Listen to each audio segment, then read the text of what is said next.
Will come to order. First, I want to thank each of our witnesses for joining today's discussion, which will be the first in a series of hearings focused on the federal government's preparation for and response to the coronavirus pandemic. We have to examine and confront our failures, identify and build on what went right, and propose reforms to ensure our nation can combat this pandemic and be better prepared to prevent and respond to future pandemics, which we know will occur at some point, and other public health threats. I appreciate Ranking Member Portman for joining me to conduct this bipartisan oversight of the federal pandemic preparedness and response efforts. This approach is another clear example of how this committee is stronger when we work together. And no challenge requires a bipartisan approach more than tackling this once-in-a-lifetime pandemic. Since the first cases were diagnosed in the United States, more than 562,000 Americans have now lost their lives. And while Congress has provided critical relief over the course of the pandemic, millions of Americans lost their jobs, families continue struggling to make ends meet, and countless small businesses are forced to close their doors permanently. More than 4 million Americans getting immunized every day, and the number of deaths from coronavirus are declining. So there is indeed light at the end of the tunnel. But we're not out of the darkness yet, and I'm concerned that as cases continue to rise, particularly in my home state of Michigan right now, that vaccines are certainly an important step to prevent the spread of COVID-19, but we still need to practice social distancing, wear a mask, and follow the advice of public health experts to get this resurgence of the virus under control, especially as variants continue to spread all across our country. Tragically, it didn't have to be this way.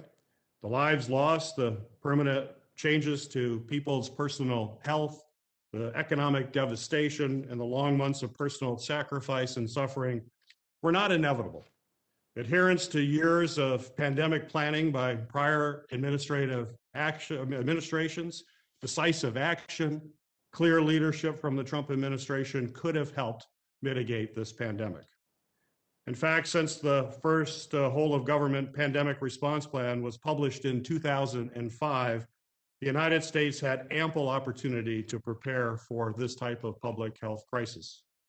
Professionals across our government spent years working to improve our pandemic preparedness, from a pandemic response playbook drafted by the National Security Council in 2016 to a 2019 Department of Health and Human Services series of exercise called Contagion that simulated a highly contagious airborne influenza pandemic.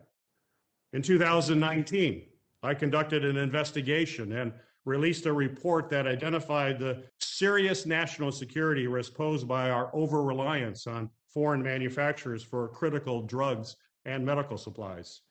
My report found the United States was unprepared to deliver vaccinations on the scale needed during a pandemic and made critical recommendations that could help onshore manufacturing for essential supplies. Unfortunately, despite preemptive actions and warnings, the previous administration failed to take necessary steps that would have limited the impact of this coronavirus pandemic. Instead of acting swiftly and decisively, the previous administration chose to sideline our nation's foremost medical experts and failed to implement a comprehensive national strategy that left individual states to combat the virus all on their own.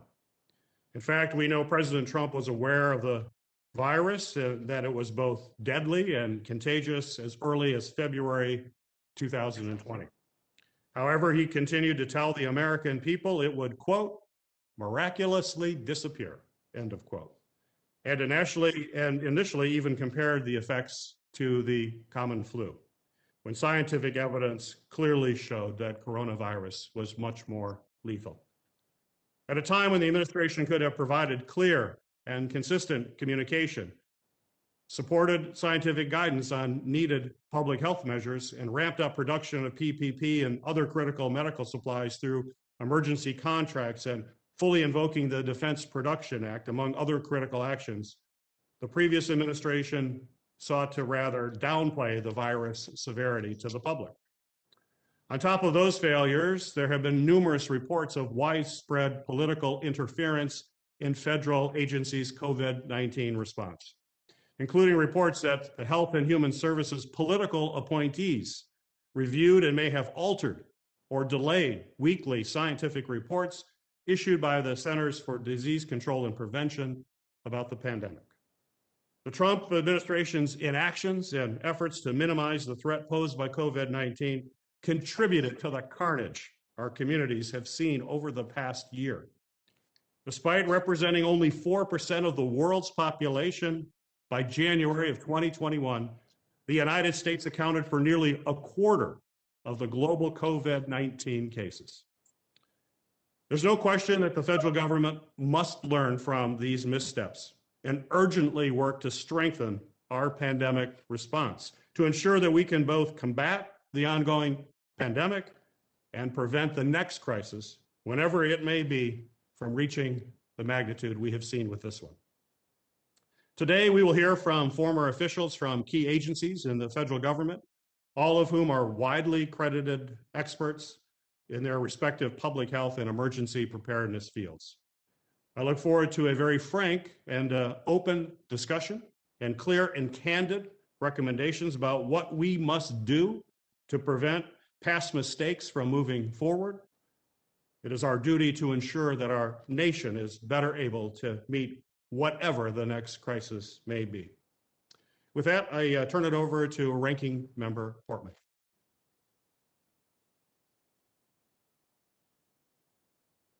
Thank you, Mr. Chairman. I appreciate the fact that our oversight so far, and we have sent a lot of letters and done a lot of interviews, that oversight has been not just bipartisan, but nonpartisan, and that we have been able to set aside politics and focus on the facts and past events, but also on the road ahead of us, and how we can learn from what happened during this unprecedented, tragic coronavirus situation. First, though, I want to take a moment to acknowledge the extraordinary loss that our nation has experienced. As of this morning, 559,741 Americans have died because of COVID-19. And like just about all Americans, I've lost friends. I've also lost former staff members, and we all join with the families in grieving those we have lost during this pandemic. I also want to express my gratitude for the work and the sacrifice of those who have been on the front lines, particularly those healthcare professionals who have been out there on the front lines for all of us, 1,541 of whom died fighting this pandemic. So COVID-19 has been catastrophic. There's no mistake about that. It also presented an unprecedented challenge to, and in many ways, an unprepared U.S. public health system. Why were we unprepared is one of the questions we'll get into today. Unlike emergencies more localized in nature, a pandemic is not a singular event. COVID-19 has stretched across our entire country, in fact, the entire globe, with no regard for borders or beliefs. The scope is unprecedented. It has stressed our supply and healthcare systems, including our critical frontline personnel, as we said, and stressed it often to a breaking point. And we have seen the economic damage. Millions have lost their jobs as a result of pandemic restrictions. We're here today to understand some important issues. The United States preparedness and initial efforts leading into the COVID-19 pandemic, the initial federal response, and to identify recommendations to improve federal preparedness for future pandemics and other public health threats. We owe it to those Americans who did die as a result of COVID-19, to their families and countless others who are struggling to make ends meet, to make this a serious, nonpartisan oversight effort. Looking at the steps the federal government took in the initial days of the pandemic, we got to learn from the experience for the future. To that end, I think there are three issues important to address. First, CDC surveillance systems and the lack of testing limited our early response. We know that China irresponsibly downplayed the initial severity of COVID-19. In my view, there's no question about that. That presents questions about our ability to work with global partners, particularly China, to identify and combat pandemics in their nascent stages. But how did we do in the United States at recognizing and communicating COVID-19 cases, symptoms, and deaths once the pandemic reached our shores? The CDC can only communicate and address the issues it knows about and understands. In many instances, what we found out is that COVID-19 cases manifested in patient symptoms and were ultimately the cause of death. That information was slow to reach the CDC. Why was that? Instead of seeing real-time data, CDC was only seeing fragmented historical data. Adding to surveillance challenges, diagnostic testing was slow to develop and then slow to scale up to the level required by the pandemic. Why was that? It's critical that we enable state and local public health officials to communicate effectively and directly to the CDC. We also must have the capability to scale up testing when needed. We know those things. We've got to talk about how we can do that better. In a future pandemic, this could mean the difference between quick life-saving decisions or confusion and the needless loss of life. Second, who was in charge? Where was the accountability?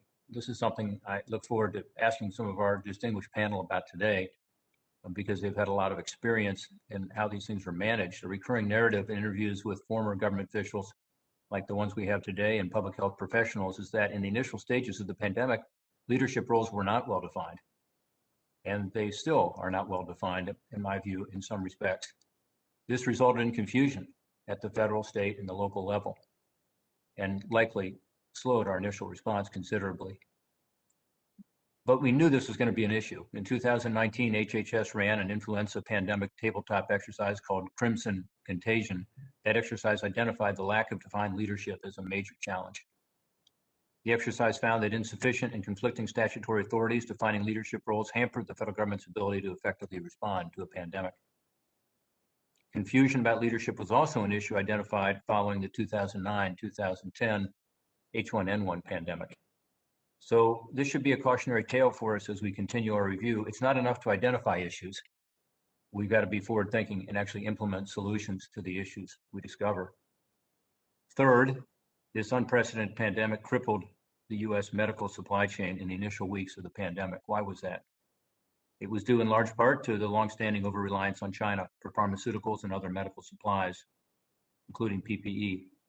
Reports indicate that China, as early as December 2019, increased imports and decreased exports of medical supplies as their own needs increased, dramatically shrinking U.S. purchasing ability. Compounding this issue was the lack of an organic medical supply stockpile here in our country. The Strategic National Stockpile, SNS, which we'll talk about a lot today, the largest federal repository of pharmaceuticals and critical metal supplies available for rapid delivery to support the response to a public health emergency, was not adequate when those state and local supplies are depleted. And it was frankly understocked. We need to talk about why, and again, how to prepare for the future. The SNS was never replenished despite urgent requests after the 2009 H1N1 pandemic, and further, it was never meant for a nationwide response. This too was an issue we knew about. Past pandemic exercises and lessons learned from prior pandemics, such as H1N1, told us that the supply chain resiliency was an issue. Now let's consider this: a critical supply chain with a single point of failure, a strategic national stockpile that was never meant for a national response. I understand the supply chain has mostly recovered and the stockpile is restocking, but we can't allow these issues to impede a further pandemic response. So the tragic loss of life, the devastating impacts on the economy and American workers, and also the destabilizing effect on global stability and security has taken a toll on all of us and all nations. Given the extent of existing issues within the public health system I just discussed, it's little surprised that the initial pandemic response was chaotic and unorganized. Again, as chairman, I appreciate the nonpartisan nature of this review so far, and I stress the importance of identifying a bipartisan way forward. We've got to figure out how to come together, learn from these lessons, and be better prepared next time. I thank our witnesses for being here today. I look forward to hearing from them and look forward to hearing on their thoughts on the way forward. Thank you. Well, thank you, Ranking Member Portman, for your opening comments. And I too look forward to working closely with you and every member of this committee to to find answers to the questions that we have and then put forward meaningful solutions and action plans. So I look forward to that work. It is the practice of the Homeland Security and Governmental Affairs Committee to swear in witnesses. So if each of you who will be testifying, I know you're on video, but if you wouldn't mind standing and raising your right hand, I would appreciate it at this time. You swear that the testimony you will give before this committee will be the truth, the whole truth, and nothing but the truth, so help you God. You would respond, I do, and put your take off your mute and say, I do, please. I do. I do. I do. Thank you so much. You may be seated. Our first witness today is Dr. Nicole Laurie, a former Assistant Secretary for Preparedness and Response at the U.S. Department of Health and Human Services from 2009 until 2017. Dr. Laurie is currently the Strategic Advisor to the CEO and Response Lead at the Coalition for Epidemic Preparedness Innovations. And during her 8-year term as Assistant Secretary for Preparedness and Response, she led the HHS response to a number of public health emergencies, from infectious disease to natural and man-made disasters, and is responsible for many innovations in emergency preparedness and response. Dr. Laurie, welcome to the committee, and you are now recognized for your 5-minute opening statement. Great. Thank you, and good morning, Chairman Peters, Ranking Member Portman, and others. As you heard, I'm Dr. Nicole Laurie. Let me just stress that today I represent only myself. The role of government is to protect its people from harms and to build resilience to those that can't be prevented. And that means preparing for the worst and scaling back when it's appropriate to do so. As we know, the US government has been preparing for a pandemic for decades.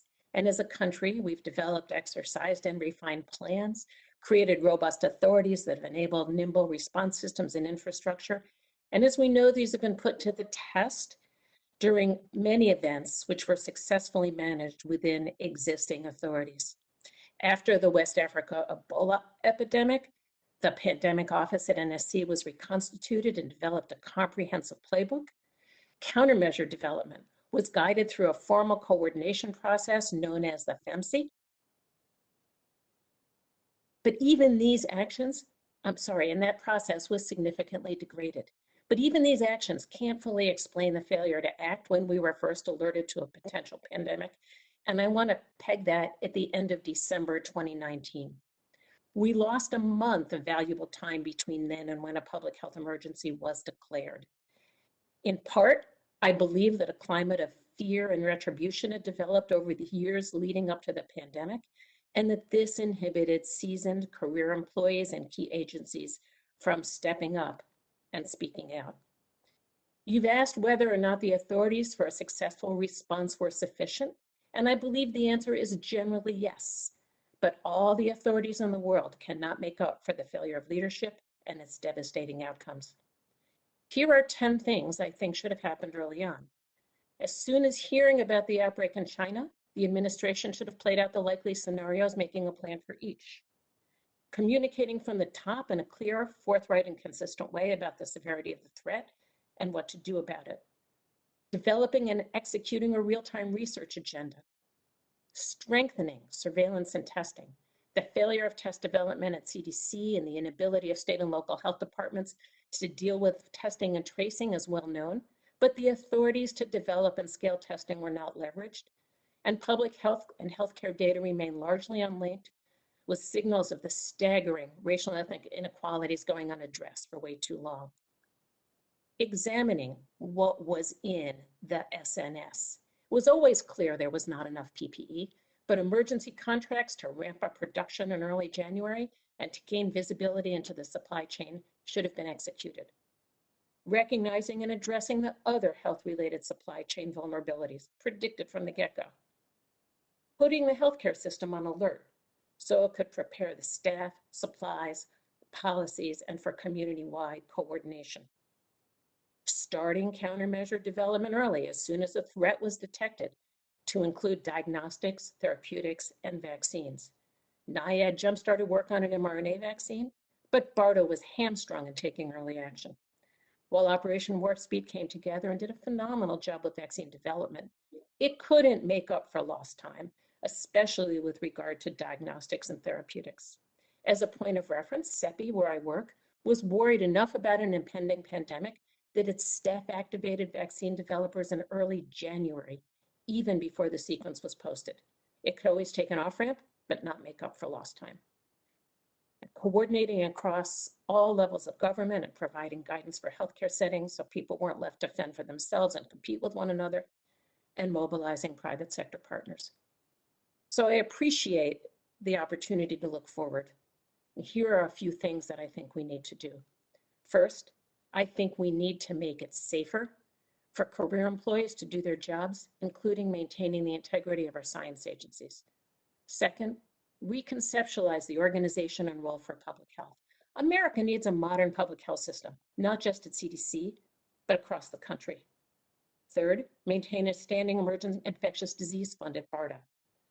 4, re-examine the SNS, what it's for, ensure it can be activated for surge production on demand, and has responsibility for monitoring and addressing critical supply chains going forward.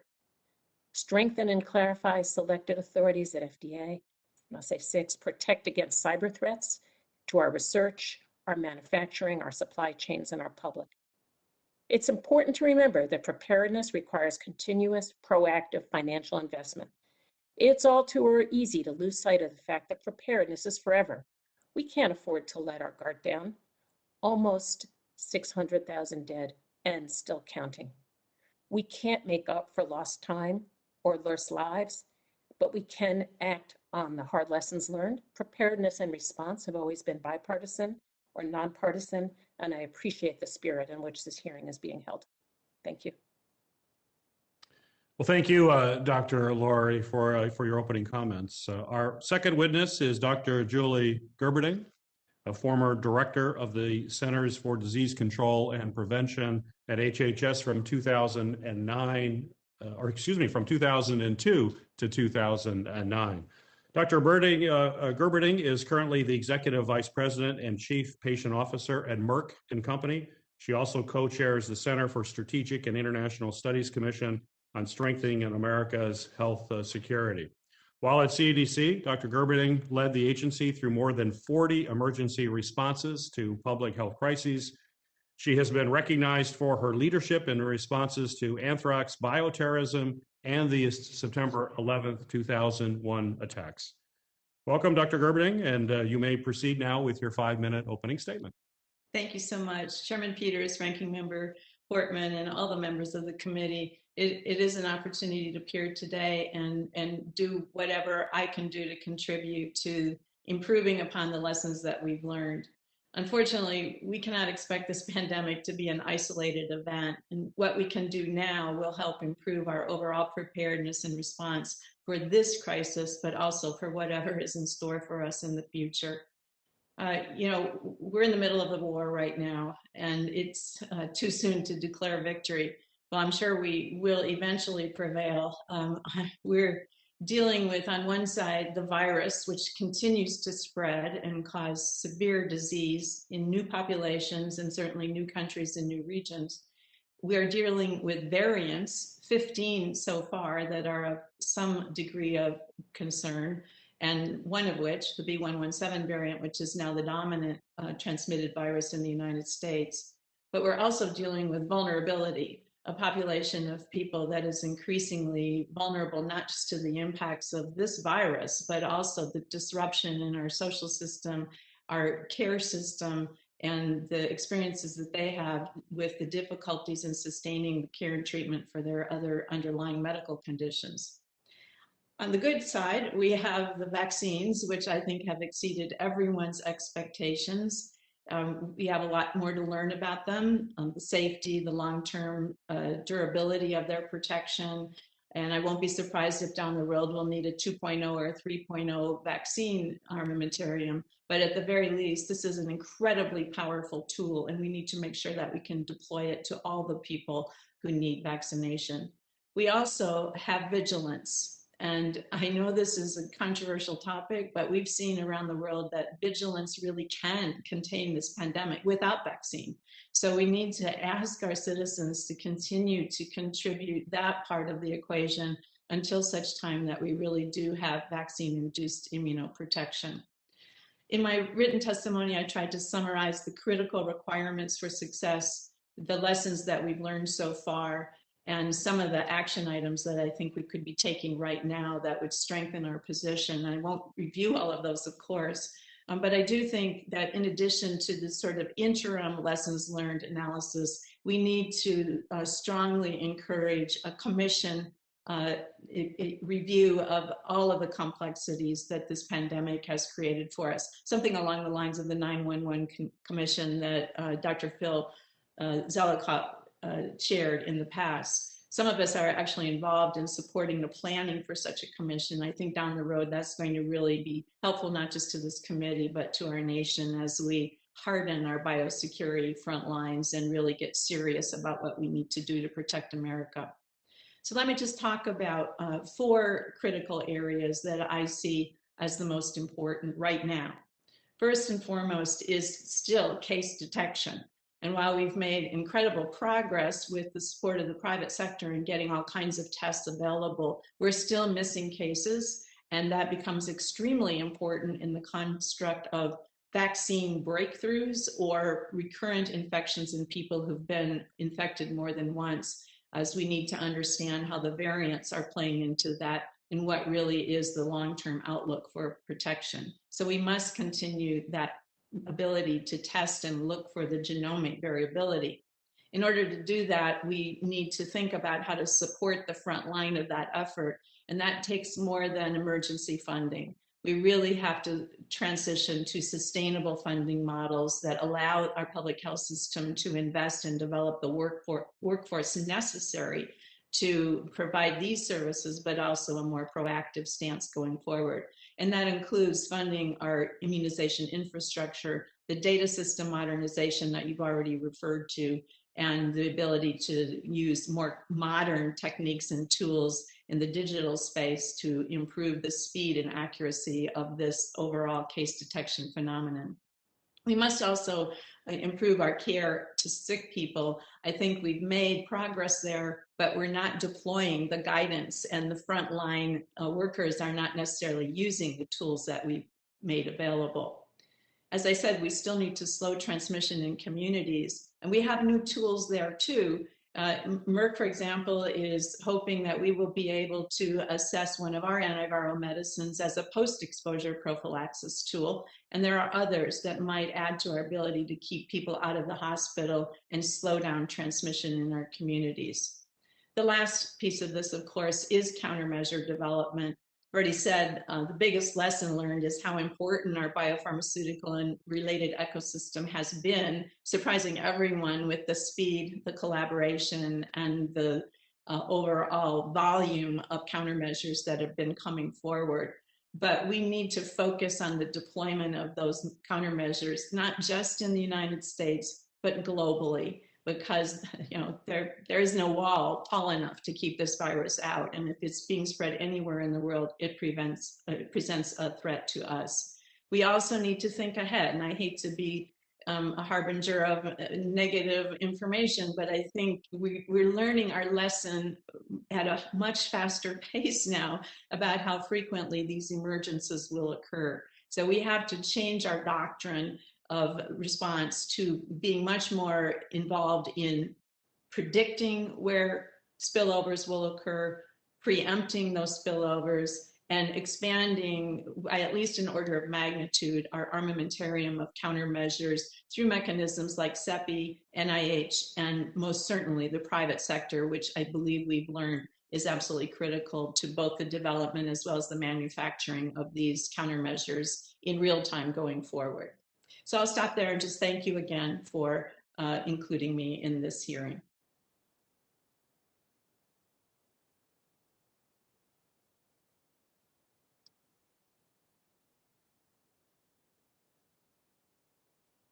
Chair, I think you're on mute. Oh, sorry about that. Thank you, Dr. Gerberding. You missed my thank you. Now that I'm off mute, thank you for your testimony and for being here today. Our third witness is Mr. Joseph Nimish, former Deputy Administrator of the Federal Emergency Management Agency at the U.S. Department of Homeland Security from 2014 to 2017. Mr. Nimish is currently a partner at Potomac Ridge Consulting. He served in the United States Coast Guard for over 33 years and retired in 2010 as a Rear Admiral. Mr. Nimish has 4 decades of experience in disaster management and response and recovery operations. Mr. Nimish, it's great to have you here today to testify. You may proceed with your 5-minute opening statement. Good morning, Chairman Peters, Ranking Member Portman, and the members of the committee. Thank you for this opportunity to appear before you. I'm proud to have served as the Deputy Administrator from Fema and in the U.S. Coast Guard. I hope my experiences provide insights useful to your program of learning lessons from the COVID-19 response and the future preparedness of our nation. The work of the Commission on the National Response Enterprise, convened by the Business Executives for National Security, has strongly influenced my thinking about the pandemic response. I was honored to serve as a commissioner in this effort, along with a very august team of leaders from business, civil society, and government at all levels, including Senator Hassan and Senator Cassidy. The whole of society approach to this challenge made the work of the Commission second to none, in my opinion, and resulted in 11 actionable recommendations for redesigning our response capabilities that I offer to the committee to look at closely. I want to start with some good news. The Commission found that the components of our integrated national response capability are largely in place, but COVID-19 response exposed critical execution challenges, particularly when a crisis impacts numerous states simultaneously. I'd like to focus on 2 of the areas of weakness identified today. That is the exercising of our response plans and the surging of the human capital, the ability to respond to the crisis. For exercising, the lack of planning rarely causes the performance shortfall. It is usually the fact that the plan is never as good as when it was first created. Time passes, new crises deflect decision makers' attention, people in positions change, dissipating the trust between stakeholders, and the plan loses its effectiveness. The U.S. has multiple plans for the response, and Chairman, you have already indicated the exercise in 2019 called Contagion. It encountered and predicted virtually every problem experienced less than several months later during the COVID-19 response. Why were we not more ready? The Benz Commission identified weaknesses in the National Exercise Program and contributed the performance challenges we saw in responding, including the low frequency of national level exercises, the limited participant knowledge of our plans, the National Response Framework and the crisis-specific action plans, the lack of clear understanding of authorities that are dictated in multiple authorizations and HSPDs, and the delegation of the responsibility for participating in those exercises from the decision makers to their subordinates. Only frequent and continual exercising keeps plans alive, enabling updating and improvements. When we think of contingent, there was no time to be able to improve the response from the time the exercise occurred because it occurred so late in the process. Elevating the priority placed on exercising drives more effective coordination of the plans, and it allows the entire emergency response enterprise to be aware of the plans. When we talk about surge, right now 80% of FEMA's workforce is deployed in support of national COVID-19 vaccination efforts, as well as existing disasters. The problem is that these FEMA employees have day jobs. They run the National Flood Insurance Program. They oversee the billions of dollars in grant programs. They hire the FEMA workforce. They provide the information technology that FEMA relies on. Continual deployment caused by escalating frequency and significance of disaster declarations has put unsustainable pressure on the FEMA personnel and the agency itself. I am passionate about one of the Commission's recommendations to alleviate the pressure: the creation of a true civilian expertise reserve program for disasters. Modeled after the National Guard, these CREs could activate for service in both state and federal crisis and would provide emergency managers with highly trained rapid response force of professionals, just as the National Guard does today.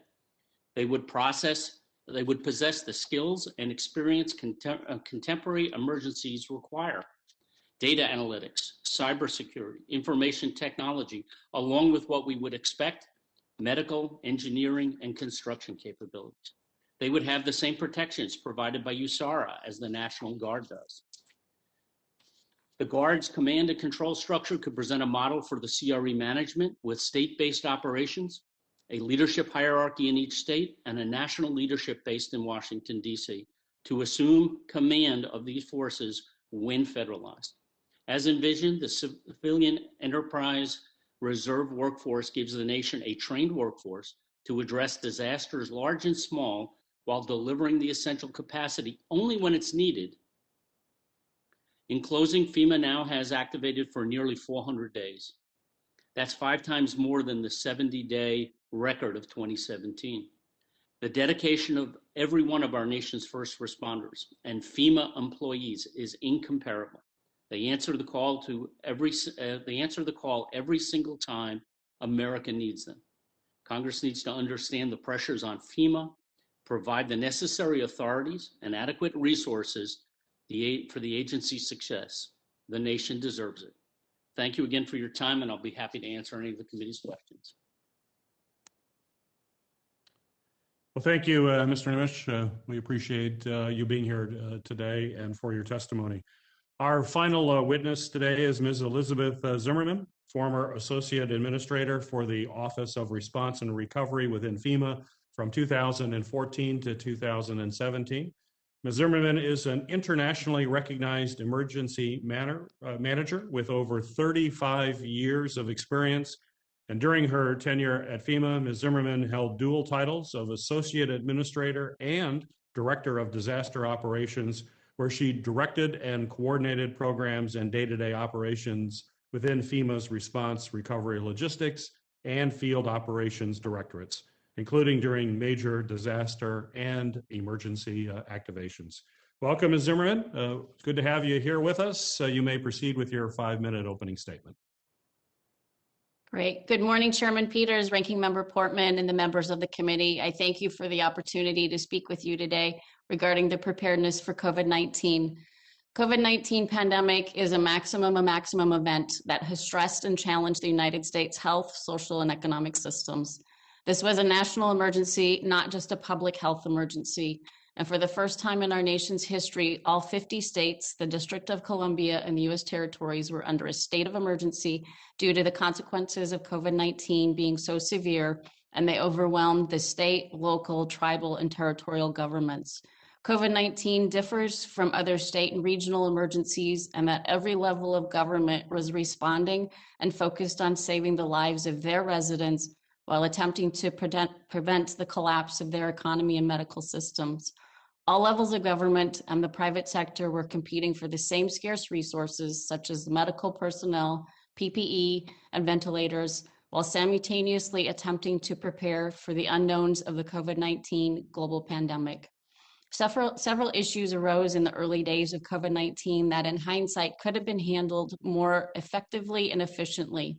Our nation's emergency response and public health systems must learn from our recent experiences and mistakes by taking action now to update the plans, procedures, and better define the authorities to be ready for the next pandemic or any national emergency.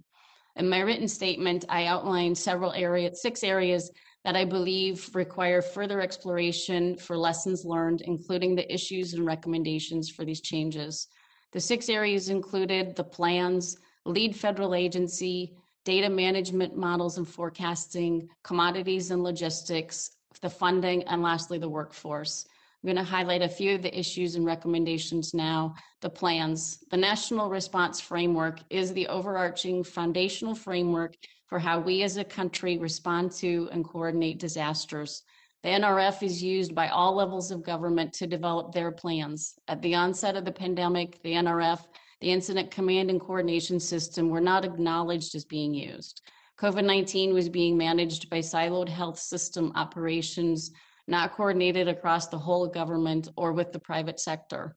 In mid-March of 2020, when FEMA was named as the lead federal agency and brought the response under the NRF and organized the National Response Coordination Center, which is a system that everyone is trained, exercised, and accustomed to use. Recommendations going forward is that the NRF should be used for all events and incidents as the foundation for response operations in the U.S. Any agency can lead the coordination under the NRF. The second issue was designating a lead federal agency. Many times during national crisis, FEMA becomes the federal government's 911. COVID-19 is not the first time FEMA has been called upon to organize and or lead events on behalf of another federal agency that is outside of FEMA's Stafford Act authority. H1N1, Ebola, Zika, Flint water crisis, the surge of sheltering the unaccompanied minor children, all fall within HHS's mission and responsibility. FEMA was also involved in the EPA and U.S. Coast Guard's Deepwater Horizon response, the Department of Agriculture avian flu response, and HUD's long-term recovery and housing missions. While FEMA successfully took on these responses, if FEMA is going to be the 911 for the federal government, they must be given authority, staffing, and resources to ensure successful outcomes, which leads to my third and final issue and recommendation that I'll mention this morning. Typically this time of year, FEMA's workforce has downtime amid responding to tornadoes, severe storms, and river flooding. However, this is not so in 2021. They have been working nonstop for over 15 months with a record number of staff deployed, second only to the 2017 hurricane season, and they're expected to top that number of deployed staff by early May. They are stretched very thin, and we know hurricane season is right around the corner. Recommendation is that if FEMA is going to be the go-to agency, their reservist program needs to be increased and professionalized, similar to the Military Reserve Corps, as Joe Nimick also mentioned earlier. Where individuals can take leave of absence from their job to serve their country and have the guarantee of returning to their job. I thank you for the opportunity to participate in today's hearing. As a lifetime emergency manager, it is important for us as a nation to make sure we include the whole community, government and non-government, private sector, in preparing for, mitigating against, responding to, and recovering from disasters. We need to be prepared now for the next pandemic. As COVID-19 demonstrated, it's not if, but when it will happen. I look forward to our discussion this morning, and I thank you for this opportunity.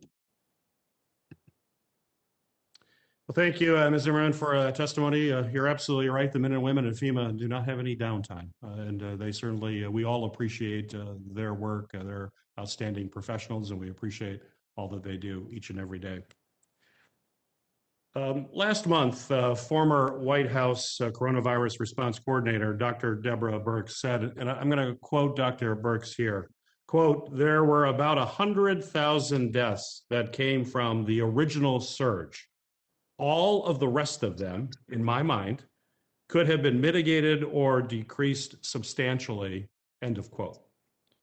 That's certainly a pretty damning assessment in the wake of over a 500,000 deaths in the United States and increasing cases in Michigan right now and in states across the country. So my first question for you, Dr. Laurie, is that I'm not going to ask you to put any kind of number on it, but generally, would you agree with Dr. Birx's assessment? Oh, absolutely, I would agree. And I think there have been a number of, modeling exercises that have suggested that 40+% of the deaths were avoidable. I want to remind us that it's not only the deaths, but it's people who have suffered long-term health consequences from COVID.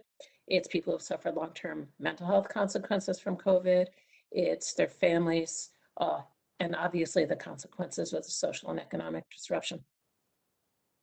And I'd also just say, going forward, there's still a lot of opportunity to avoid death. not only with vaccination, but as you and Dr. Gerberding point out, by taking seriously now the surge we're seeing in cases and having people take the appropriate public health measures. We're still all in this. Absolutely, we definitely are. Dr. Gerberding, would you agree with Dr. Laurie and Dr. Birx, again, without giving any numbers, but the general assessment of their statements?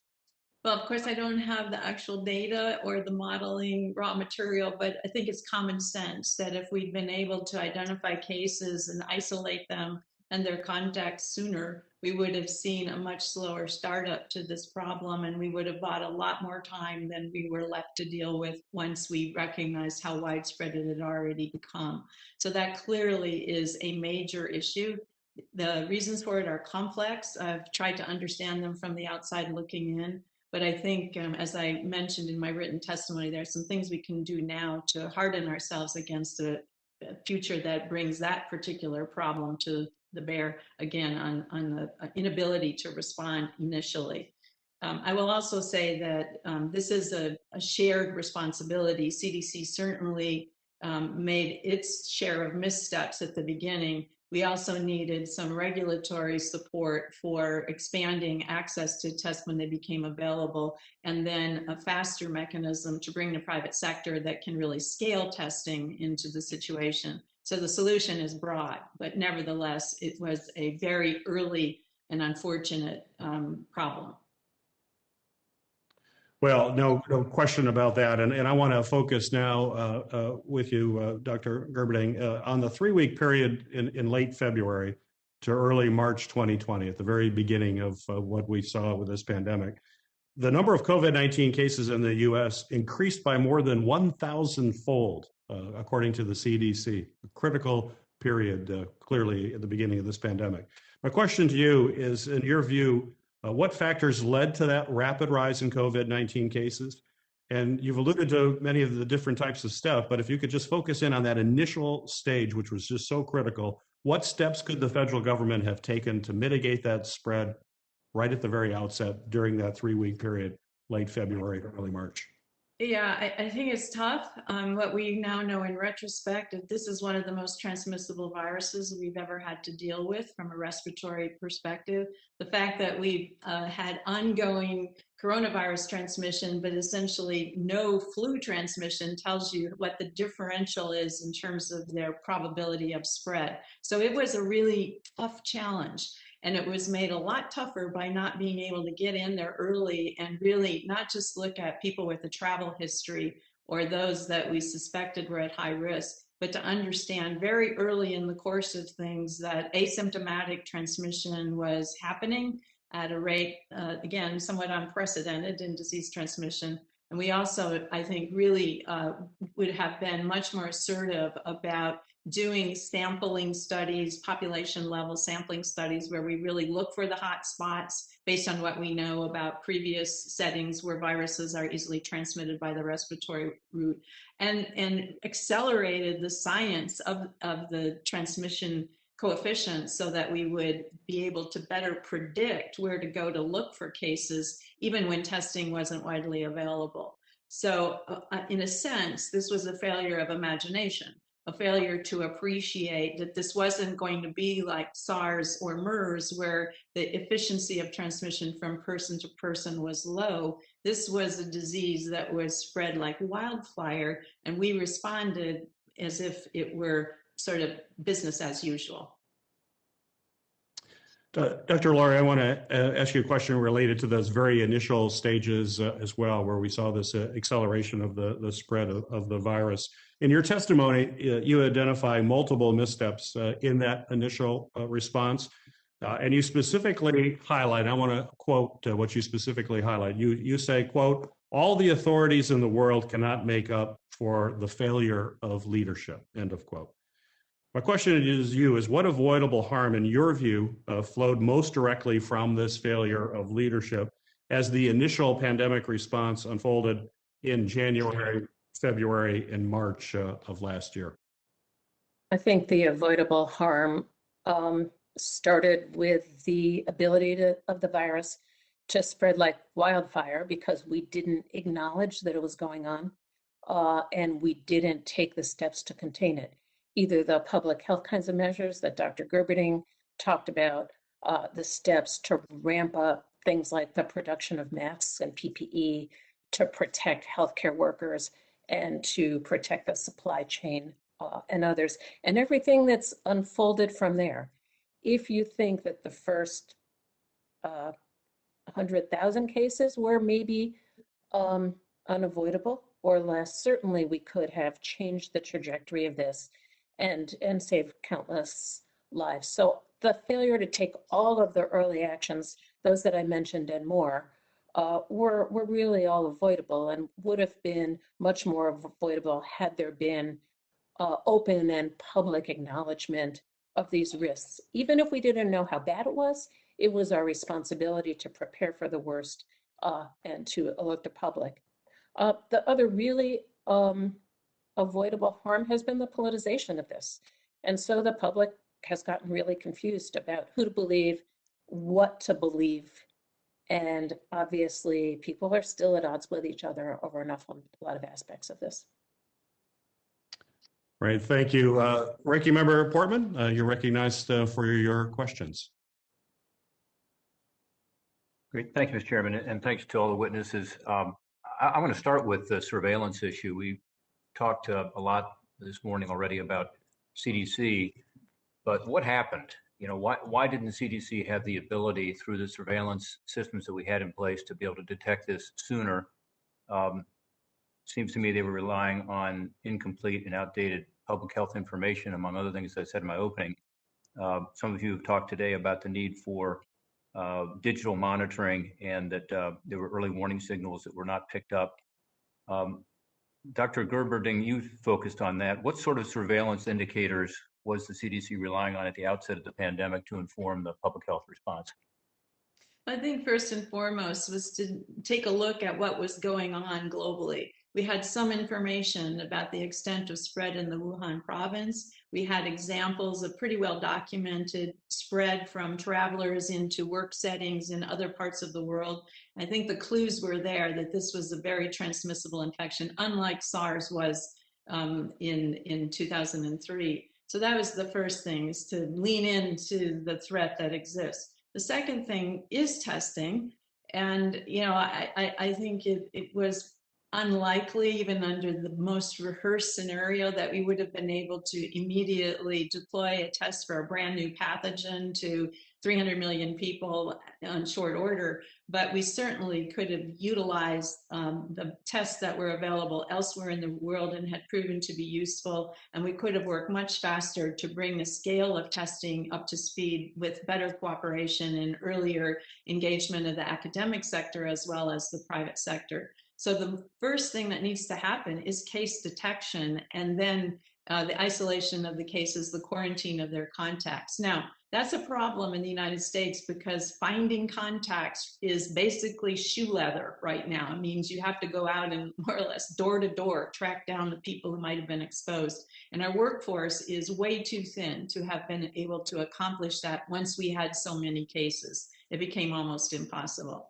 I think a third piece of this is to use our epidemiologic common sense and recognize that with a respiratory pathogen, there are going to be certain congregate settings, confinement, high degrees of contact, where there is likely to be transmission. And to get into those settings first, do the testing and the epidemiologic assessment so we're ahead of the curve rather than waiting until cases were hospitalized and then find the hot spots in retrospect. So a lot of things are a combination of testing, workforce scarcity, and I think, again, just the inability up front to imagine how bad it was going to be. Yeah, I'd like to dig a little deeper on the testing with you and Dr. Laurie and anybody else who wants to jump in, but backing up on surveillance for a moment, because it's not just about testing. As you indicate, it's also about the World Health Organization telling us what was going on, which they did not. China being more transparent, we know that. But what type of fixes do you think we need to make beyond additional funding, which I appreciate, and I appreciate the fact that you said the personnel are interesting, are needed. You mentioned, for instance, using technology better in your testimony and digitizing some of this. just quickly, if you could, what could we do on the surveillance system in addition to testing to make it more effective? Well, one really important point that I think is implied in your question is that this is a global challenge. And if we had really actualized the promise of the global health security agenda, we would have had much better insight into where this disease started and how fast it was spreading internationally. So we do need to come back to that global network of surveillance, not just a US network. In the US, I agree with you on the digital tools and the application of our technology in new and exciting ways. But at the end of the day, it boils down to case detection as the first step. Yeah, well, let's talk about testing for a second. And again, anybody is free to jump in here. I'll tell you my frustration on testing was that CDC, and some of you have been involved in CDC over the years, and there's plenty of blame to go around here, but CDC had lousy tests. And, in Ohio, we were given a bunch of CDC tests, and that was the only place to get tests, as we understood it. And, they didn't work. There were defects in them. And it prevented our labs from being able to validate the tests, rendering them basically useless. I don't know if you know this, but in Ohio, the result of this was that some of the private sector jumped in, and particularly the Cleveland Clinic developed its own test. And give you some dates here. We got our first, our botched tests from CDC on February 7th. We didn't get a working test kit from CDC until March 5th. So virtually a month went by, and talk about, a waste and an opportunity to save lives. And the Cleveland Clinic developed their own test and put it online on March 13th. That test I took, by the way, early on. But why were we so reliant on CDC? Shouldn't we have been encouraging the private sector to be involved all along? And again, Dr. Laurie, to jump in here, how did the legal and regulatory landscape at the time help or hinder institutions like the clinic, to use them as an example? But there are groups all over the country doing this, from developing their own tests. Could you respond to that, Dr. Laurie? Yeah, sure. So what I would say is early on, when it was clear very early on that we're going to need an awful lot of tests. And tests were developed around the world, as Dr. Gerberding said, some of them worked quite well and we could have used them.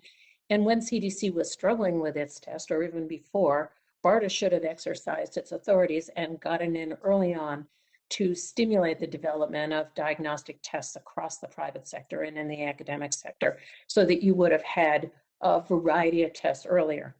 There was no entity that took responsibility for pulling samples together to validate diagnostic tests. And so all of the test developers really struggled. And so FDA gave an awful lot of them a pass and said, well, you're not going to need an EUA. We're going to go ahead and assume things, assume a number of things. And then it turned out that we had diagnostic tests that didn't perform well at all and had to come back off the market. So the failure to get in early, ask the private sector to develop tests, agree to work with them, provide the support that they would need for validation, and then be able to scale, I think were really significant failures stemming from the failure to want to recognize that this was happening. The authorities were clearly there. We've got to learn from that clearly. And, it just amazes me that we were so ill prepared in terms of our diagnostics. My time is coming to an end. Admiral Nimitz, I'd planned to ask you some questions about the Benz Commission. I appreciate the work on that. Senator Hassan was involved, who's on the panel today, Senator Cassidy, but we really have appreciated that, and we're using some of your work. I guess the planning and the exercises, were not adequate in this case. And one question I want to leave with you as I end my time is FEMA the right organization to head up something like this? There's a difference of opinion as whether it should have been HHS or FEMA, and was FEMA the right entity? So I'll sort of leave that question out there, hoping somebody else follows up on it who has more time available. And thank you, Mr. Chairman. Well, thank you, Ranking Member Portman. Senator Hassan, you are recognized for your opening or for your questions. Thank you, Chairman Peters, and to Ranking Member Portman, thank you as well for the nonpartisan approach that you have taken to convening this hearing. To our witnesses, thank you for being here today, but also thank you for your service. I do want to start with a question to Mr. Nimick, and I'll ask you the question, and then if you want to fold into your answer a little bit about your thoughts to Senator Portman's question, that's fine too. It was really a pleasure, Mr. Nimick, working with you on the Benz Commission on the National Response Enterprise. In your testimony, you discussed one of the topics addressed by the Commission, which is the importance of exercising emergency plans. A report from the 2019 Crimson Contagion exercise found that with regard to the crisis in that exercise, there was, quote, confusion between HHS, FEMA, and the Department of Homeland Security on which federal agency would take lead in the crisis. Unfortunately, we witnessed this very same confusion between the role of HHS and FEMA during the COVID-19 pandemic. And this confusion certainly contributed to an overall lack of coordinated national response. So first, Mr. Nimick, do you support updating the Stafford Act to clarify FEMA's response role to include pandemics? So I think the two questions are highly related, and the question really comes support and supporting. I use an awful lot of Department of Defense concepts because response to whether it's a Department of Defense issue or a domestic issue, responding is pretty standard. So I don't think it is a requirement that we identify early on who is the lead agency and who is supporting them. You can add into the Stafford Act for pandemic, for cybersecurity, cyber events, and that would allow FEMA to be funded to do the work that's necessary. But it doesn't have to put FEMA in the leadership role. FEMA coordinates, and they take the rest of the whole of government and bring it to the event. So I do think that FEMA has a role to play in a pandemic. It has a role to play in almost any type of a national crisis, but it doesn't necessarily have to be in the lead, but it has to be defined early. The national or the pandemic playbook that the NSC had in their hands had triggers of when certain things should happen. And those triggers rely on the data, whether it comes from CDC or someone else. You have to validate those, you have to exercise that, and make sure each administration is comfortable that the data they're receiving, when the trigger is set, that they know who they're going to put in charge. Thank you. I want to follow up on that a little bit, just in terms of the exercise issue as well, because regarding the 29 exercise that identified this potential problem, how do we ensure that the federal government is actually implementing improvements on what's learned from these emergency exercises? I think that's a great question. And the challenge always is, where are the resources and the policy changes being made in order to address the problems you found in an exercise? All too often, we say that was a great exercise. We plan for what we can do and what not necessarily what will be done. I ran the SUNS exercise for a spill of national significance in January and February of 2010. We did a great job. We identified certain problems, but we planned on what we could do. A ship running aground with 600 million gallons of oil. We learned in April of that year that you can have an uncontained spill, all of with the New Horizon. So I do believe it is planning for, as Dr. Laurie said, sometimes the unimaginable, and then exercising those plans. And then making sure there's communication about what you learned. That's right, the policy and the funding. Thank you. To Dr. Gerberding, as former CDC director, you understand the importance of communicating effectively with the American public. As you know, there are some who are concerned that vaccine hesitancy may begin to impact our vaccine administration efforts in the coming weeks. What steps can we take now to improve public confidence in existing COVID-19 vaccines so that we can vaccinate at a rate that mitigates the threat of emerging variants? And how do we communicate the importance of vaccination as critical steps towards reaching herd immunity? Thank you so much for bringing this up, because as I'm sure you know, at baseline, we deal with a severe crisis in vaccine confidence in the United States and elsewhere. So this pandemic has brought that to the forefront in every way. The good news is the efforts so far, which particularly emphasize reaching into the communities and constituencies that have the greatest degree of concern and bringing not just scientific information, facts and figures, but the messages and the engagement of people they trust. Sometimes at the community level, that's a pastor or a barber, or it may be the frontline primary care provider, but we've got to build out a network of people who have the facts, but also have the trust of the community. And, in many communities, the government is not the most trusted part of the equation, nor are the manufacturers of vaccines. So this is a matter of all of us affecting, in my company at Merck, we're working hard to build confidence among our own employees. We're working with the World Economic Forum to help employers understand how they can inform their employees and help them make the right choice about vaccination. But I think it's an uphill battle, and we are pleased with the support and the supplement to help the CDC lead that communication effort. But at the same time, we have a long way to go before we really achieve herd immunity on the basis of vaccination because of the reluctance of so many people. And whenever there's a safety concern, people really struggle to put the very high risk of COVID into the context of low but real potential risk from immunization. It seems like the risk of the vaccine looms so large in your mind, and yet the risk of COVID is deadly to far too many people. And we've got to help folks recognize that this is a really important tool, especially if we use it right now. So I'd love to talk with you offline more about this, because I think there's much more we can and should do. Well, I thank you, because you really answered my next question too, about how do we get to communities where the skepticism is the greatest and that have traditionally and historically faced the biggest challenges in access to. So I'll look forward to that.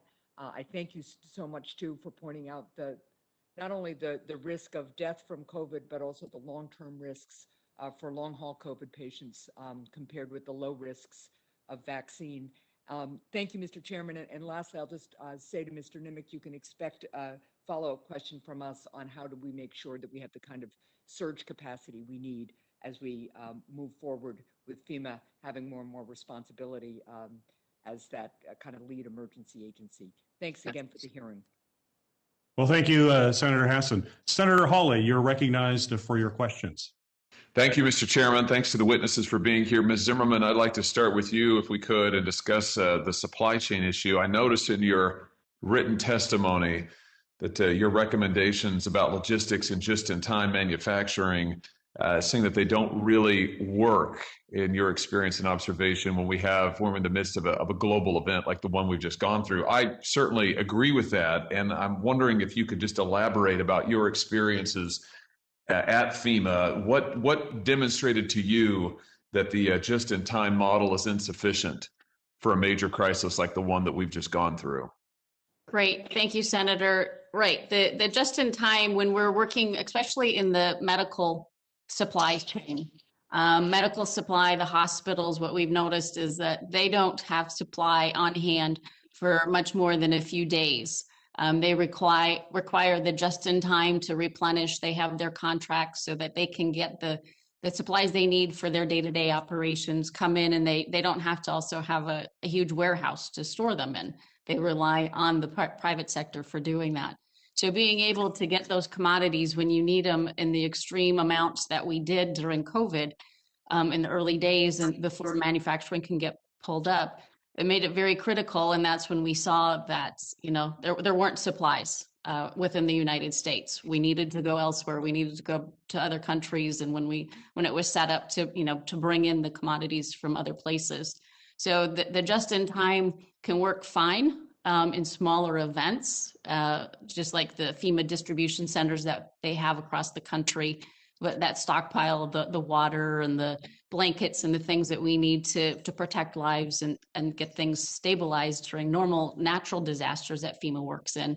But when it really comes to a global event like this, just-in-time doesn't work when we don't have manufacturing ready to go to bring in those commodities at the numbers that were needed.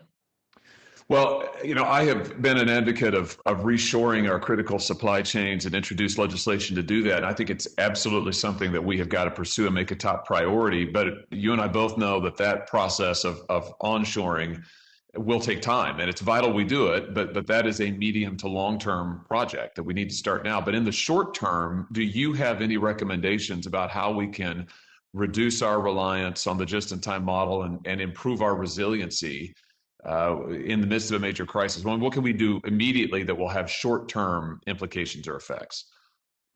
So I think immediately we need to look at what supplies are in hand. We look at the strategic national stockpile when it comes to COVID or any other pandemic and medical issue. Looking at those types of things, we always try to plan for those maximum events so that we have things. So really looking what we have there, looking at when they use the Defense Production Act to change over manufacturing from cars to ventilators and that. So how do we really do that? But what are those key critical things that we need? And I think after the last year, we saw the PPE and the supplies that were needed by the medical first responders. So we need to make sure that we have a way of getting those within this country and how we stand up those abilities immediately when we see something happening. So I think this is an opportunity right now. We're still in the midst of the COVID-19. And where are we, now with getting commodities in and how we've resourced and been able to get things, even for the American people, the masks that people are wearing, the other supplies and things that we need. So looking at where we are today, and we need to accept where we are today, but what are those other things that we might need going forward? And we need to be prepared to supply those. Yeah, very good. Thank you. Mr. Nimitz, let me just give you a chance to weigh in here, given your experience at FEMA. Do you have a view on the supply chain question, whether that's stockpiling, as Ms. Zimmerman just said, stockpiling commodities or ramping up production on a temporary basis, or something different? Not dramatically different, Senator, but you could tell from my body language, yes. I have some pretty strong opinions on the ability to move from just in time. And the national stockpile is a good thing, but it's not the only thing we can do. And we can, while we're bringing ashore the capacity and being able to understand the Defense Production Act and how we would utilize that in a future capability, we can incentivize hospitals and local medical capability to go over their efficient level, to be able to bring in and actually rotate the stock of medical equipment so that if it's in the national stockpile, it doesn't go stale on the shelf and then have to be replaced at a larger cost. So I think we could look at ways of incentivizing hospitals and medical facilities to keep 110% of what their daily requirements are. And that 10%, if we incentivized it, the federal government or the states could reallocate to other areas. You've now distributed your stockpile across the nation, and it's closer to where you're going to need it whenever you need it. Oh, that's good. That's very interesting. Let me ask you about the Supply Chain Stabilization Task Force led jointly by DOD and FEMA, which the last administration helped set up, or did set up to help coordinate and maximize the procurement of things like PPE. How well do you think that worked? I mean, what should we learn from that experience? Like any task force, it took time to establish itself and understand each other's roles. When you, again, look at the Department of Defense, they understand the national defense industrial base. They know where the capabilities are. We don't try to create a comparable industrial base that we understand and we maintain, and it goes to your bringing back to shore the infrastructure to be able to do this. So I think the task force performed admirably once it had been established and they understood each other's roles. But you have to have, like DOD does, the infrastructure in place to understand how you're going to do this before an event. Creating it during the event reduces that time to perform. Very good. Let's try to jump in here for a minute, if I could, with one additional suggestion. And we experienced both shortages in H1N1 and Ebola, and found that in different places in the private sector and in government, there were actually large supplies that were double and triple ordered, but the government didn't necessarily have the mechanism to go to all the manufacturers and distributors and ask where it was in the system. So clarifying authorities for it to be able to do that in an emergency, you can see where it is and redistribute it quickly, I think would be very, very helpful. That is helpful. Thank you. I see my time has expired. I'll have a few more questions, Dr. Gerberding, for you, and Dr. Laurie, for you as well, for the record. But thank you, Mr. Chairman.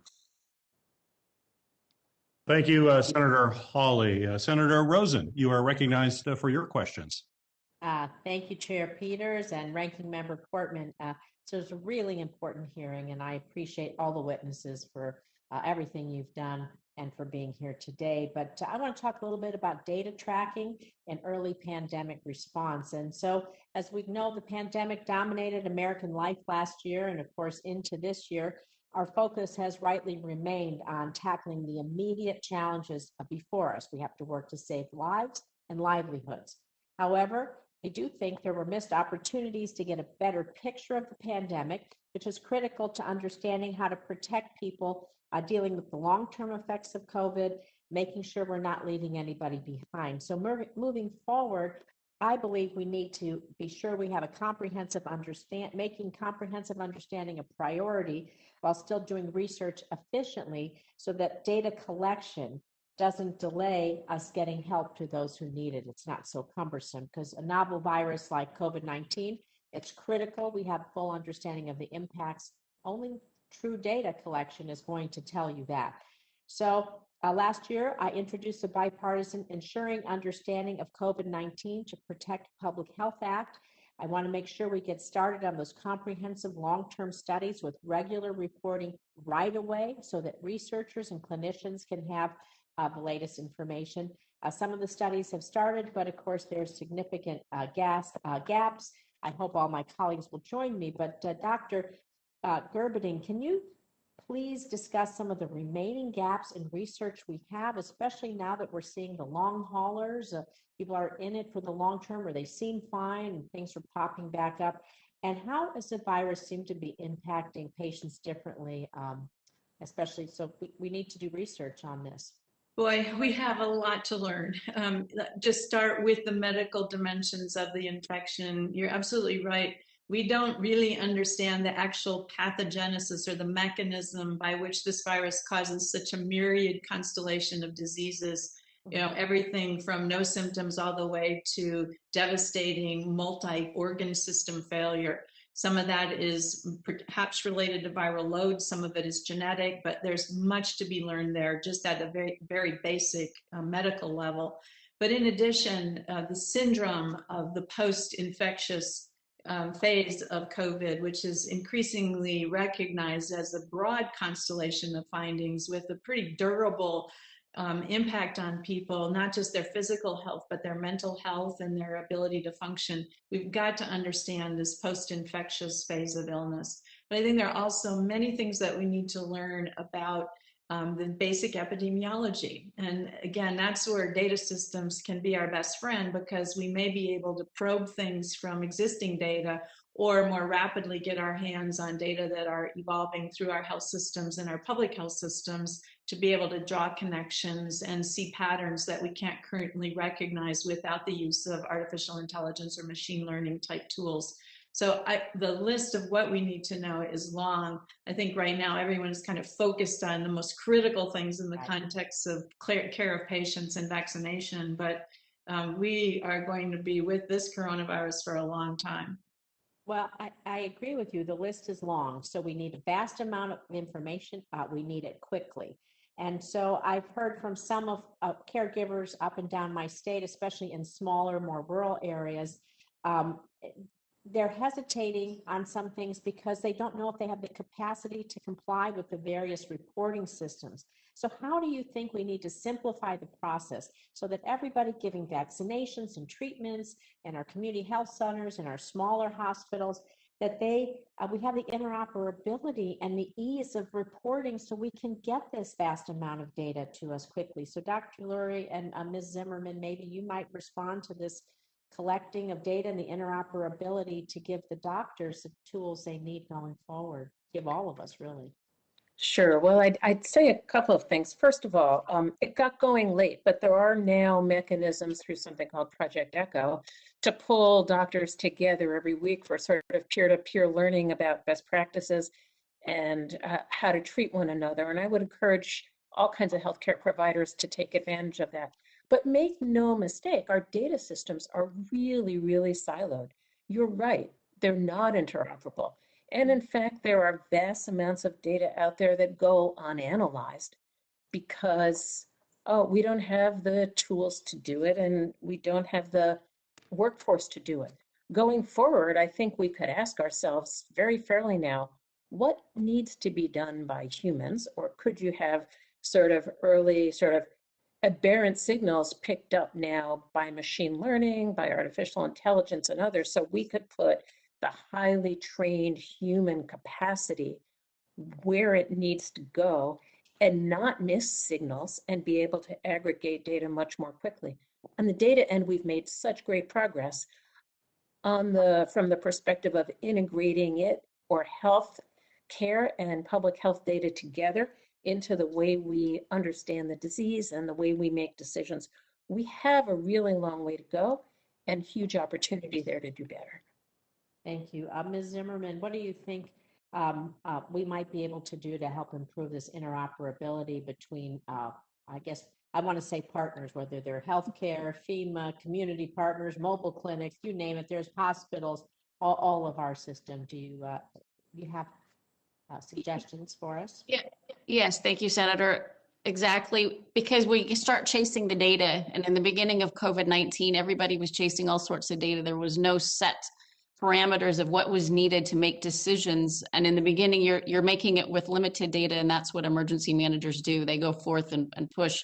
But I think we have a great opportunity right now to look at what data provided us the best information in order to make those decisions. What are those immediate decisions you need to make at the onset of a pandemic or any type of major medical thing that's impacting the nation? So I think it's looking at what were the things that gave us the outcomes.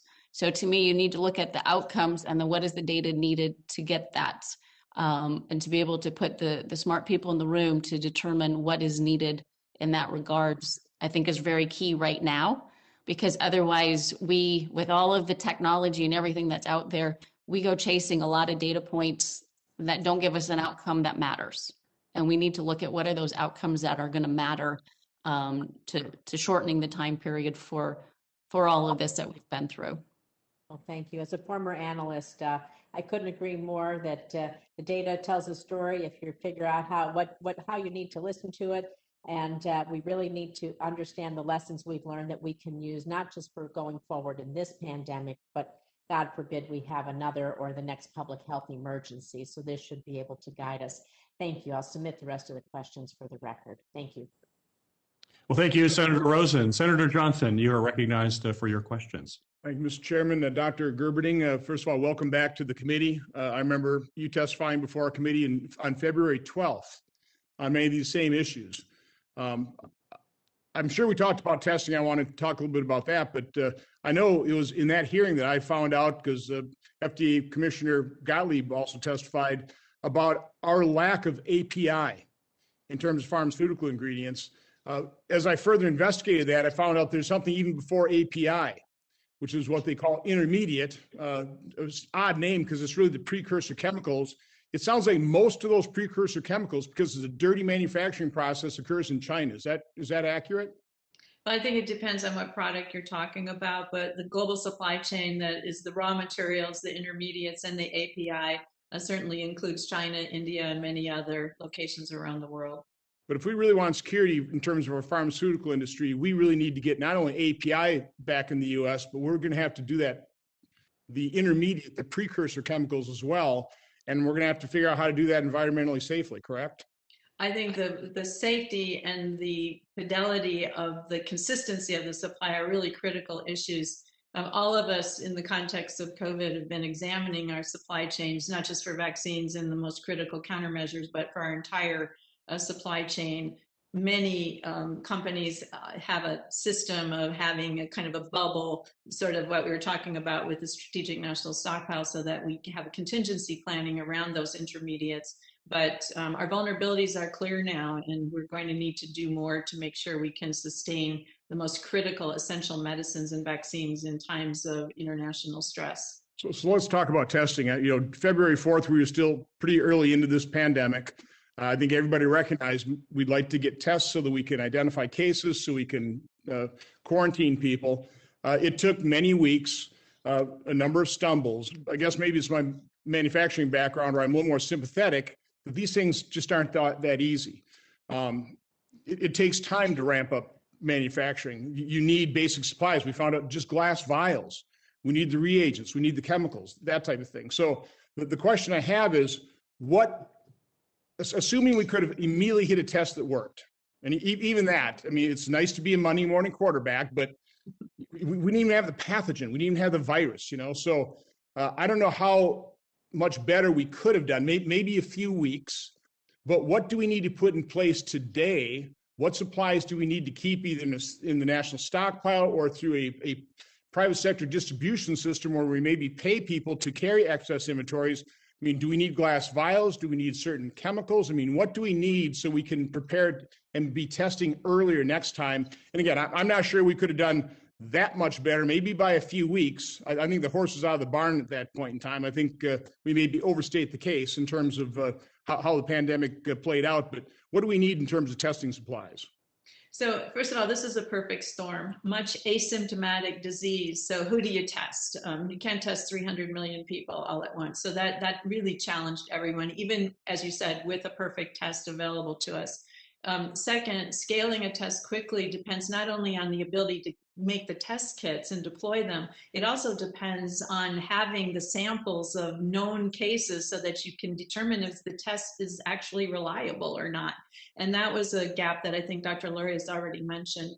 The third thing I would say about testing per se is that I worked at the CDC for a long time, and I've watched them before and after, and CDC is actually extremely good at making tests for new pathogens. So this problem in this situation was tragic, but an isolated situation, and I know there are going to need to be specific remediation steps. But going beyond that, I think to solve this problem in the future, we have to plan ahead for how we bring in the private sector right at the beginning and have the consortium of people available to work collaboratively. So I don't think the testing issue was so much a supply issue per se as it was simply the ability to validate and prove the reliability. And of course, we've had a lot of bad tests come out, and we've had some counterfeit tests come out. So that's a whole other set of issues that we kind of had to continue. So again, it's fun to Monday morning quarterback, but I think we need to be a little careful.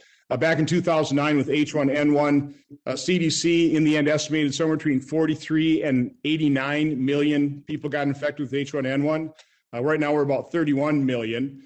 To a certain extent, we have flattened the curve by what we've done. I think we need to actually take a look at the numbers. I've been tracking the numbers very carefully. Deaths per million. Italy about 2,700, the UK about 1,870. These are as of April 1st. The US were at a little under 1,700. Sweden, everybody criticized Sweden for, not everybody, I didn't, for a different approach. Isolate the sick, quarantine the sick, protect the vulnerable, and then have the rest of us go about our lives as carefully as possible. They're below us about a little over 1,500.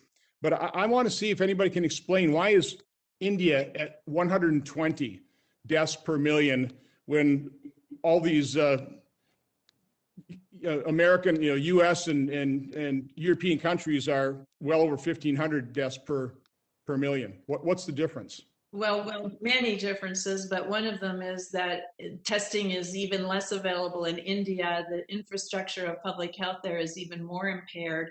Many billions of people that aren't necessarily accounted for included in those numerators and denominators. And India right now is in a massive surge. So you're questioning the numbers on that one? I'm sorry? You're questioning the numbers they're reporting. Well, I think there's likely to be inaccuracy, but India also right now is the leading edge of surge on a global basis. So they're coming into a stark difference, 120 deaths per million versus, so I'll try to get an explanation on that. Final question I have is, I think we have to factor in the human toll, the cost, the economic devastation of these shutdowns, and really ask ourselves, what was worse? We had Dr. Bhattacharya testified before our committee talking about a WHO study that said there are 130 million people at risk of starvation. I think we have to, within our pandemic planning, and next time we jump to shutting down our economy, I think we have to also undertake and understand the human toll of these shutdowns. Would you agree or disagree with that? I think when you're looking at, now 563,000 deaths in America, it's hard to feel good about that under I'm any not saying we should. circumstances. So, you know, we need to understand the full ripple effects, but clearly the social distancing and the isolation, the devastating economic circumstances have their own toll. There's no doubt about it. One of the most important dimensions of that is that people aren't getting their ordinary care. So we're not vaccinating our kids. We're not taking care of our diabetes. We're not screening for cancers. These are things whose toll will accumulate over a much longer period of time. So yes, this is a very wicked problem we're trying to solve here. The most important thing is to contain the virus as quickly as we can. Okay, thank you, Mr. Chairman. Thank you, Senator Johnson. Senator Ossoff, you are recognized for your questions. Thank you, Mr. Chairman. Thank you to our distinguished panelists. Dr. Gerberding, I want to thank you as well for your service and leadership of the Centers for Disease Control and Prevention, which, of course, as you well know, are located in my home state of Georgia. We have such an outstanding team of public health professionals, medical doctors, and civil servants who lead our nation's epidemiological efforts and disease control efforts. And Dr. Gerberding, based on your experience and your assessment of what's gone wrong and what's gone right over the last year and a half, would like to ask you to take this opportunity to make recommendations to this committee and to the Congress with respect to how we can empower and resource the CDC to augment its capacity, empower its nonpartisan public health professionals, and make more robust our national capacity to adapt and respond to a pandemic. Thank you. And I will follow up with you because we're exploring this issue with the CSIS Commission on Global Health Security as well. But there are some big buckets here. First of all is structural. I think we've seen that it is very possible for the CDC science to not have the role it needs to have in planning and responding to a serious health threat, and that just can't happen again. Scientists need to be able to bring the science to the policymakers unfettered. Second, there's structural issues related to the way the CDC is funded. The budget is inconsistent from year to year. The crisis to complacency cycle, boomer bust, some people call it, results in unstable funding, very difficult for state and locals to hire the people they need, very difficult for the CDC to sustain progressive preparedness over time.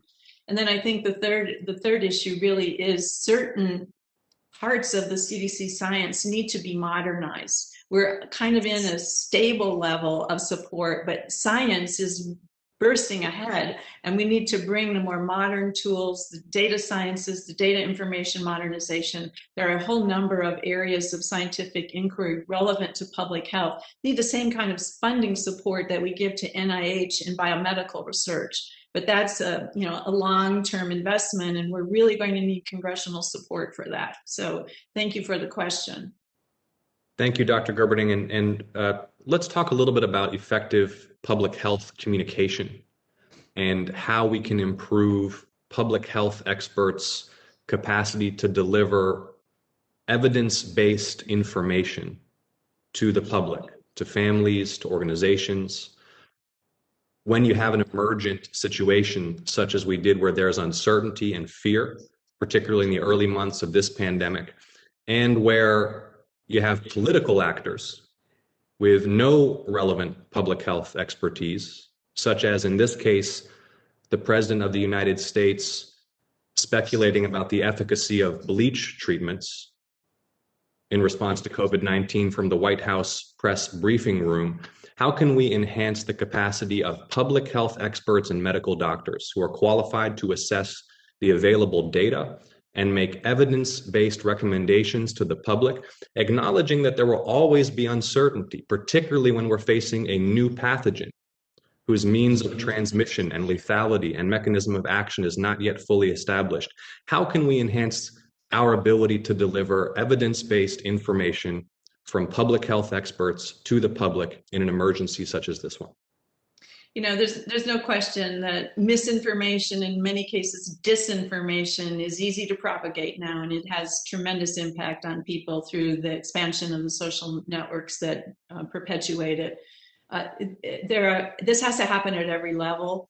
Trust is the foundational dimension of this. When people see scientists arguing with each other about data, that in of itself creates mistrust, and in the context of the rapid learning curve we're in, sometimes that's inevitable. But I think the CDC director today, Dr. Walensky, is doing a fantastic job of persistently saying the same thing, standing strong, speaking regularly and often, doing the best she can to translate evolving information to the public. But that has to be cascaded throughout our whole system. We learned during some of the outbreaks that I managed that the most trusted person for most people isn't their federal official or their politician or even someone who's pontificating on boxes on the network news. It's their local doctor. And so bringing the clinician community into the knowledge base to share that evidence and giving them the tools and the training they need to help translate it is also critically important. I think we've seen that done well in other countries like New Zealand, but we need to go back to basics and restart our process of getting the whole ecosystem of trusted health officials to sing from the same sheet of music and translate that information into the messages that matter to people. Thank you so much, Doctor. Thank you all for your testimony today, for your service, and for the expertise and experience you've shared with us. Mr. Chairman, I yield. Thank you, Senator Ossoff. We may have another senator or two. We're about ready to start votes, and folks, we have multiple committees, so we may have another senator or two arrive. So in the meantime, I'm going to take the liberty as chair to ask another couple of questions while we wait. So my first question, I'm going to put it out to the panel to give me a sense. One thing that's clear as we've gone through this incredibly difficult time is that there are many conflicting authorities, and we've talked about that throughout this hearing. So although it's clear there are conflicting authorities, there's no clear path as to who should actually be in charge. And you think about the multiple laws right now that we have on the books that determine disaster and public health emergency response authorities. We have Public Health Services Act, the Stafford Act, the National Emergencies Act, various Homeland Security presidential directives, presidential policy directives, and that list, unfortunately, can just go on. And so I'll ask this to you first, Dr. Laurie, but I'd certainly love to have the input of all of you. And Dr. Laurie, I ask it first because you've already testified about the need for a clear federal agency to lead in pandemic response. Yet from this initial COVID-19 response, there was continued confusion. There were changes in authorities as we went along. So it's a very direct question. Who at the federal level should have led the response in your mind for this public health crisis? And we'd love to hear from the other panelists as well. Sure. I think the White House should have designated a lead at NSC, supported by Fema, to lead this and pull together a whole of government response as they have for so many other crises. As Mr. Nimitz testified and Ms. Zimmerman testified, FEMA can help coordinate and support. At the beginning, you don't even know how bad it's going to be, and it evolves over time. And so it may be that the lead and coordination needs to evolve over time. But there's no reason not to mobilize a whole of government response, and there are many mechanisms to do that. You just have to choose one. Great. Anyone else? Just jump in, please. I'll just say, I think the whole of government is the concept, although it's more than government, as we've seen. Yeah. The private sector is critically important, and the whole health system matters in a situation like this. But the concept of planning for the whole of government, the strategic framework for the operation being something that really has to be done by the administration because all the cabinets are involved.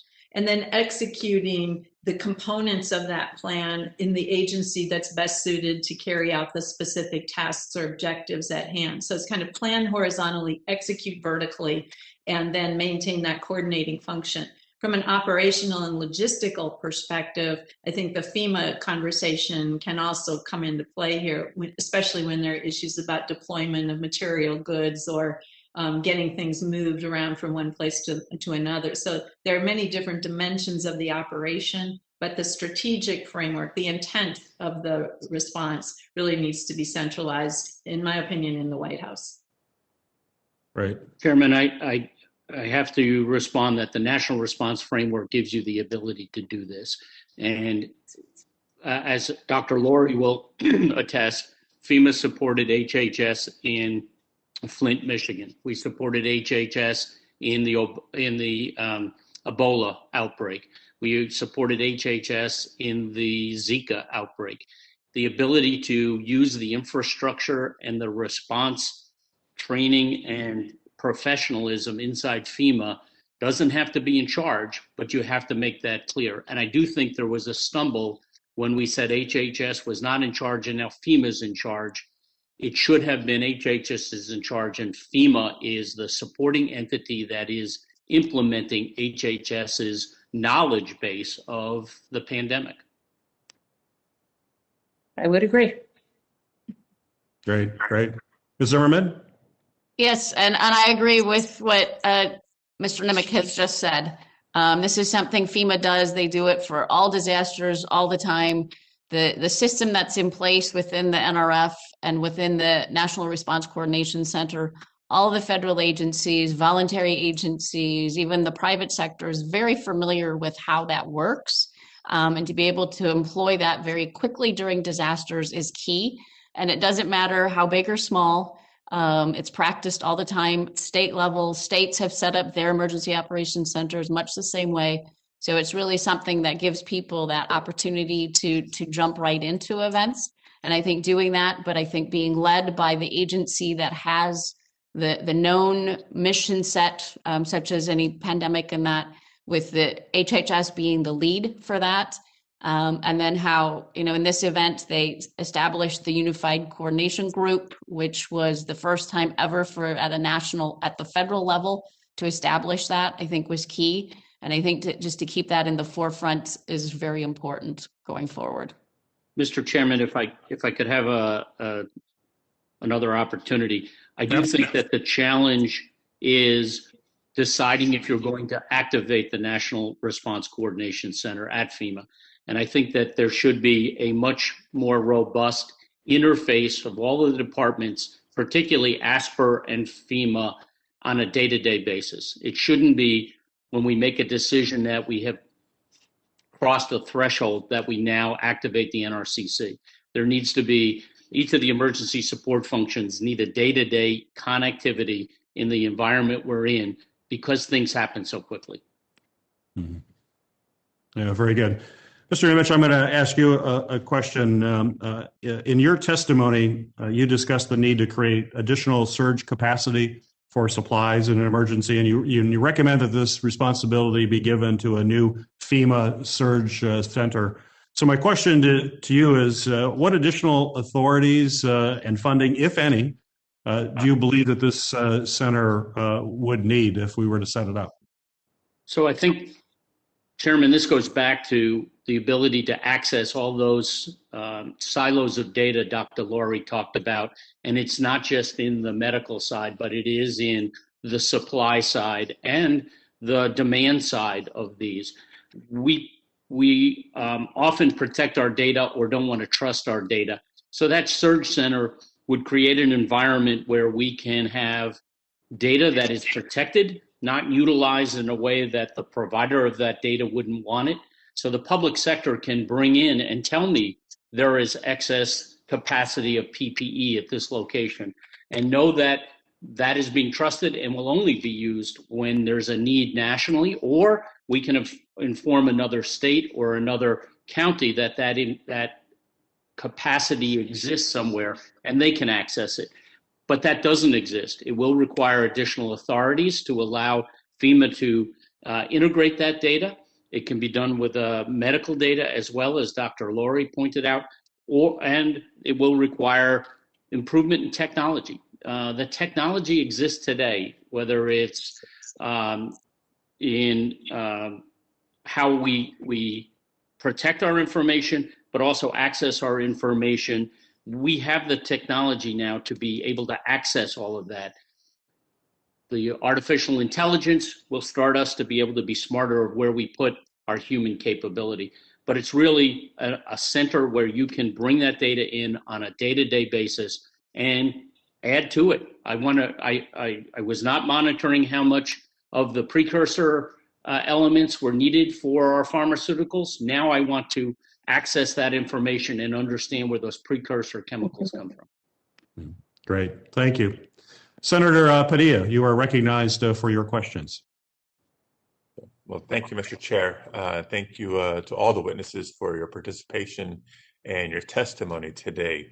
You know, as several of our colleagues have raised throughout the course of the last year, I want to ask questions specifically concerning the aspects of COVID-19 and its disproportionate impact on communities of color and lower income communities. And just using my own home state as an example, in California, the death rate for Latinos is 22% higher than the statewide average.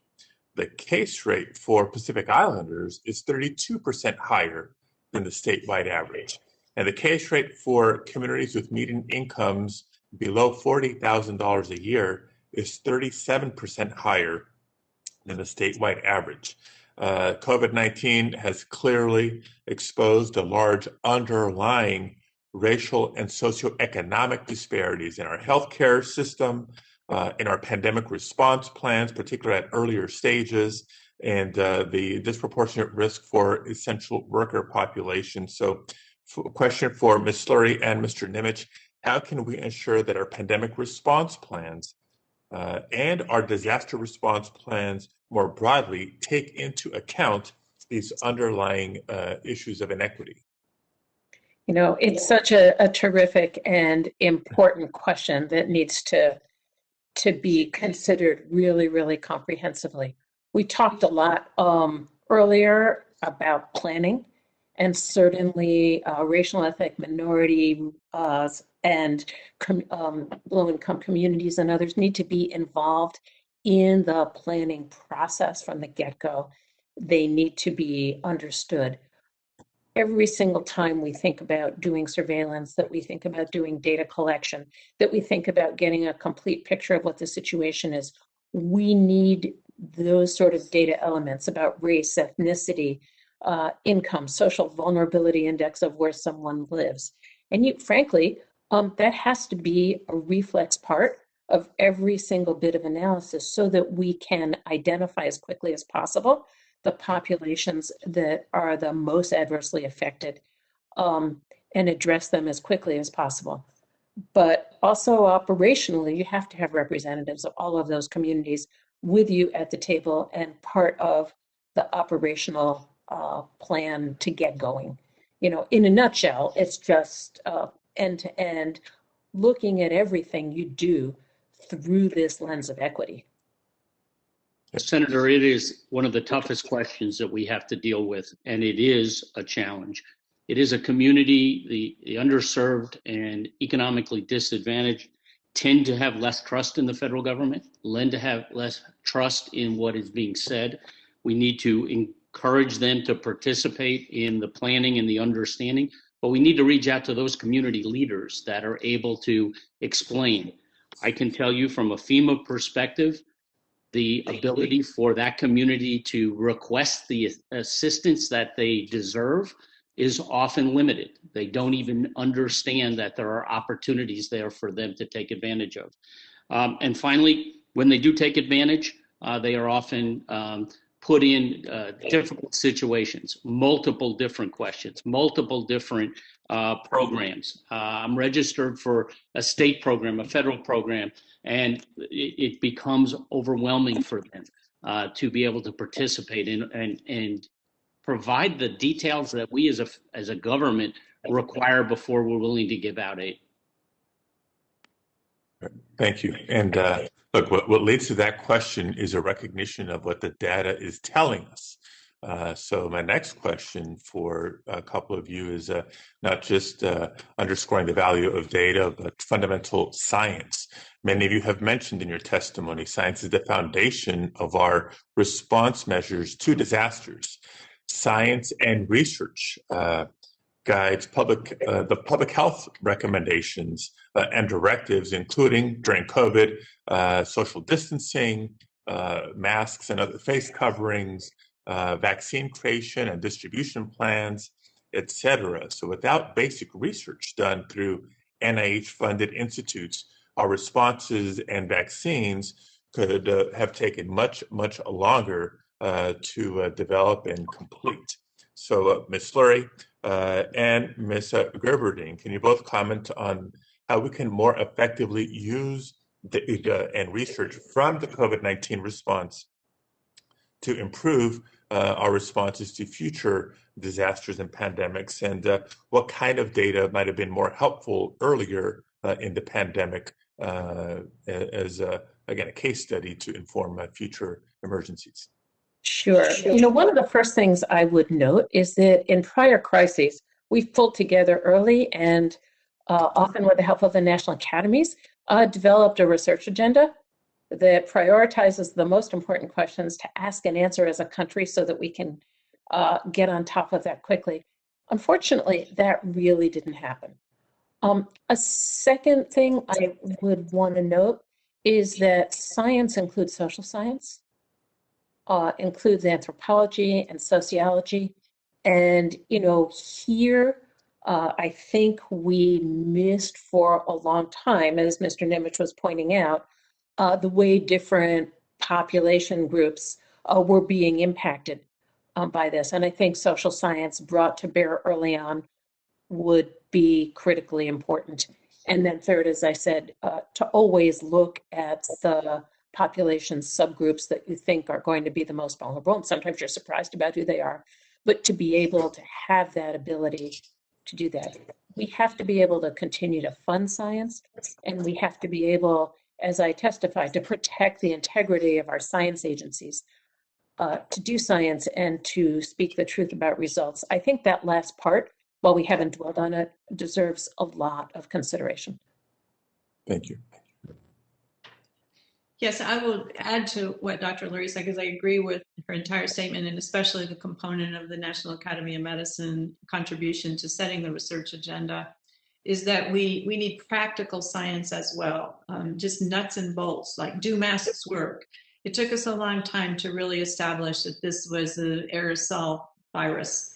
And that is something that had we set about finding that information early in the course of the situation, we might have been able to have better guidance up front about the importance of masks and what kind of masks and how well they worked, et cetera. So there's a whole set of practical questions that come up in any outbreak, but were certainly critically important in this one, especially with the large degree of high titer asymptomatic infections. I think a second aspect of this really relates to how we can build the science of the new tools that we need. As mentioned earlier, the data tools, the artificial intelligence, machine learning that can take advantage of the information that we do have and create knowledge out of it.